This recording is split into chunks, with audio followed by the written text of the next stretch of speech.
আসসালামু আলাইকুম।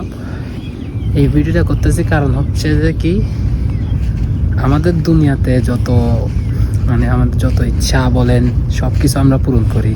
এই যে আমরা বিকাল থেকে নড়ালিয়া সমুদ্র সৈকত আসছি, এখানে ঘুরতেছি ফিরতেছি, সন্ধ্যা হয়ে গেছে, আমরা চলে যাচ্ছি, কিন্তু যে পরকালের জন্য কোনো কিছুই করলাম না, সব কিছু দুনিয়ার জন্য। কিন্তু বাট যাওয়ার সময় একটা জিনিস খেয়াল করলাম আমি, সেটা হচ্ছে এটা, আপনারা দেখেন।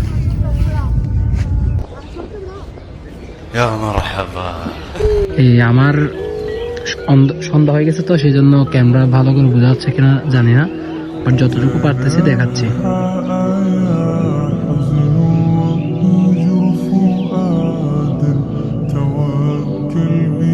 এইটাই হচ্ছে আমাদের প্রকৃত জীবন।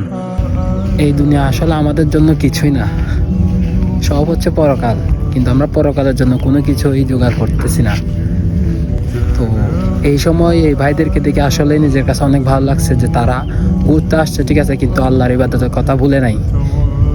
এমন একটা জায়গায় নামাজ পড়তেছে যেখানে পানিও পাওয়া কষ্টকর, কিন্তু ওরা চেষ্টা করে সব কিছু অজু কালাম করে নামাজ শুরু করে দিছে।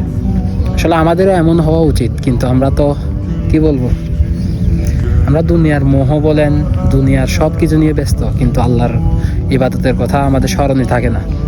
আবার এইটা ভাবেন না আমি জ্ঞান দিচ্ছি, আসলে আমার নিজেরও থাকে না, সেটা আমিও বলি।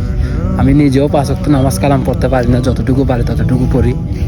তো আমাদের সবারই উচিত, যত কর্মব্যস্ততা থাকুক, যত ঘোরাঘুরি করি, দিন শেষে আল্লাহর 5 ওয়াক্ত নামাজ যাতে ঠিক সময় পালন করি।